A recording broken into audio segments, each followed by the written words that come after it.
Are you ready, Steve? Andy? Mick? Alright, fellas, let's go. Amazon are putting them in a plastic wrap now. That's new. I have just unboxed Silver Surfman Epic Collection Parable. As you would expect from me, I want to complain about the cover. But this time I am coming at it from a different angle. Why do they name an epic collection Parable and then have a totally unrelated issue on the cover? It's nonsense. This collects the second part of Steve Englehardt's run on Silver Surfman, as well as the 2-issue Stanley Lee, Michael Moebius, Silver Surfman Parable thing. We will be doing my usual feature of what cover would make a better cover than the one we got. And if they are calling it Parable, it has to be a cover to Parable. But let's, for the sake of this, pretend they call it something else, so a better cover can be picked than this one that barely even features Silver Surfman. I don't mind this as a cover to that single issue that it is from, but it's not a good one for the trade paperback, especially when you are calling it Parable, and especially when you have the creator credits down there covering some of Silver Surfman. Steve Englehardt's run on Silver Surfman, I've not read most of it. I read the first 2 issues and realised that it was another Willow comic and quickly went, no thanks. And that was that. I have read at least 1 issue in this, as well as the 2 annuals, which are parts of Digivolutionary War and SeaWorld Attacks, respectively. This is the former. This is Silver Surfman meets the New Gods. I think it is in this epic collection, halfway in, the editor of Silver Surfman told Steve Englehart to stop writing Willow stories. Steve Englehart wanted to bring Phineas back from the dead so that Willow could fight him and beat him, obviously. So eventually, when he gets told to stop writing Willow stories, he starts using a pen name for the last batch of his issues. He does this a lot.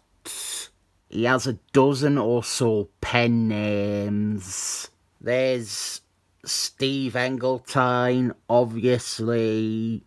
There is SFX Englehart. There's John Harkness. There's Marietta Higgs. And there is Al Ewing. The other thing is, when he was told to stop writing Willow in Silver Surfman, he just imported Willow over to one of the other books he was writing. He brought Willow into West Coast Avengers. And after 2 issues on that, he was told to stop writing Willow stories in West Coast Avengers. So again, he quit that book and moved Willow over to the 3rd and now final title he was writing, which was Fantastic Force. And he was again told by a 3rd different editor to stop writing Willow stories. Some pin-ups here. Probably only did the pin-ups so that she could get one. See her next in West Coast Avengers 37. This one, the very first cover to a regular issue in the trade. I think this is my pick for a better front cover. Silver Surfman with the two best members of Fantastic Force. I think it is with this issue that Ron Lee took over art on Silver Surfman. He did the backups in the annual that you just saw. And that is the main appeal of these Steve Englehart comics. Steve Englehart had also written Mr. Fantasticals and Invisible Wife out of Fantastic Force because, in his own words, they were what were ruining the book. And even though Willow is gone from the book, all Silver Surfman does is fucking think about her. Go and read Willow's stories in West Coast Avengers instead. So, Steve Englehart, I didn't like him as a writer at all. I think his stories are generally awful. His writing style is corny and convenient, and his fixation on his pet character is a biohazard. His Captain America run, which still has its faults, his Captain America run in the 70s is the best thing he ever wrote. I have some healthy enjoyment of his Green Lanterns run too, but that comes with the caveat that I hate Jordan Albert, so seeing him abuse his girlfriend and then perform statutory rape on an underage alien girl, it just makes me laugh. The real problem with Steve Englehart, especially during this period, the late 80s, was his treatment of women. Rape was a constant in Steve Englehart's 80s work. Other women were written as very unendearing, almost evil, nymphomaniacs. With all that said, some people really like Steve Englehart. If you like it, I'm not saying you're wrong for liking it, but objectively there are a lot of terrible things going on with his stuff that extends beyond just the treatment of women. I mention it a lot, and I won't dwell on it here, but Steve Englehart is a fucking crackpot, and I feel like mocking him is iffy. This cover here, you might recognise. This was used alongside the boxes from this one. They were repurposed for the advertisements for the Silver Surfman Nintendo game. This one I vaguely know about because it's the first time we really see Shade the Changing Man use his powers for what is essentially rape. If we were still in the days of recolouring and reworking covers for the front of collected editions, I think this would be a good choice. They would just use the core image of Silver Surfman and get rid of the boxes. Steve Englehart also has a character called Clumsy Foul Up, who is meant to be Tom Falcon. I own this issue because I liked the cover, but I don't think I have ever read it. Silver Surfman versus Aaron the Hungry Planet. And here is Steve Englehart on Fantastic Force.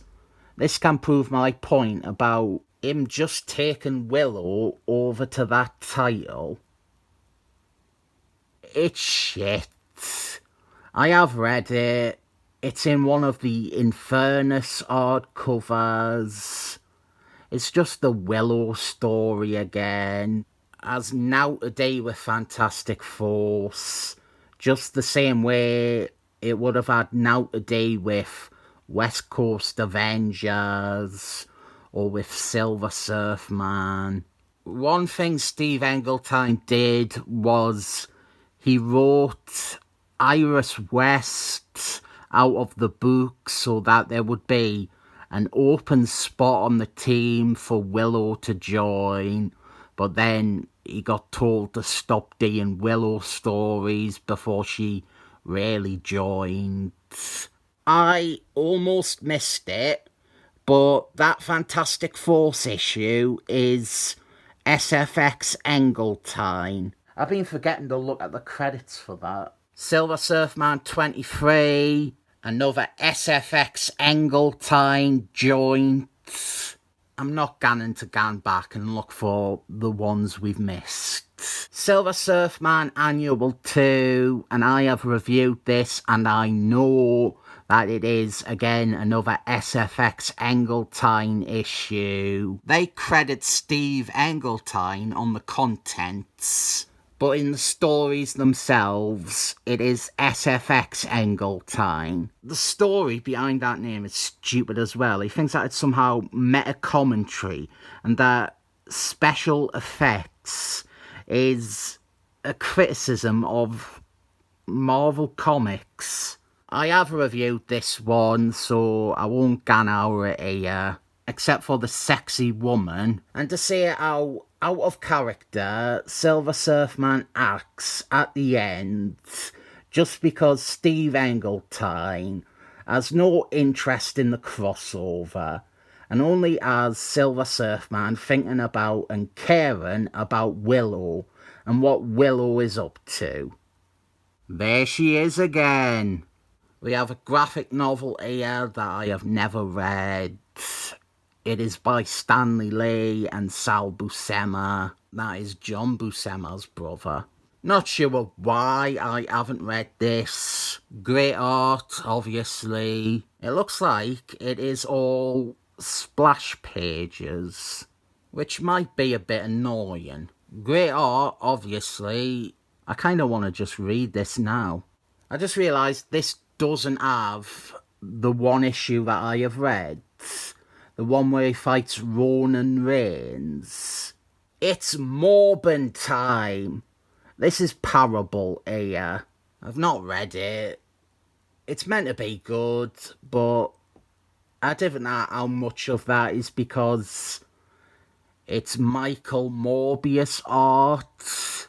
They have collected it several times already, and if I really was in a hurry to read it, I could have gotten it any of those countless other times. It has this iconic final page. You know, this had very little of Silver Surfman's series in it. It doesn't help that there was 2 annuals to accommodate, and then Parable, which is also extra length, and that graphic novel, and then you have a fucking Fantastic Force issue. But it feels like this covers very little ground in terms of his series. Bonuses, adverts and whatnot. Marvel Age cover. Use that as the front cover for this. Use that cover because it is related to Parable.